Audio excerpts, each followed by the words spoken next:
At once the boy's father shouted, "I do have faith. Please help me to have even more." When Jesus saw that a crowd was gathering fast, he spoke sternly to the evil spirit that had kept the boy from speaking or hearing. He said, "I order you to come out of the boy. Don't ever bother him again." The spirit screamed and made the boy shake all over.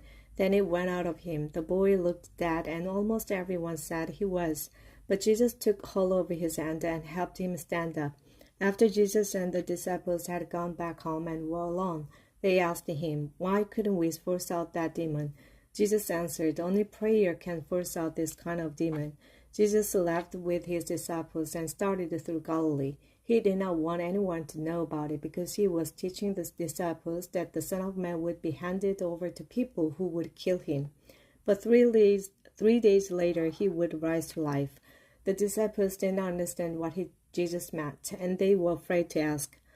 Jesus and his disciples went to his home in Capernaum. After they were inside the house, Jesus asked them, "What were you arguing about along the way?" They had been arguing about which one of them was the greatest, and so they did not answer. After Jesus sat down and told the 12 disciples to gather around him, he said, "If you want the place of honor, you must become a slave and serve others." Then Jesus asked the child to stand near him. He put his arm around the child and said, "When you welcome even a child because of me, you welcome me. And when you welcome me, you welcome the one who sent me." John said, "Teacher, we saw a man using your name to force the demons out of people, but he wasn't one of us, and we told him to stop."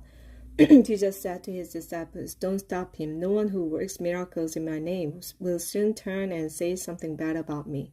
Anyone who isn't against us is for us, and anyone who gives you a cup of water in my name just because you belong to me, you will surely be rewarded. It will be terrible for people who cause even one of my little followers to sin.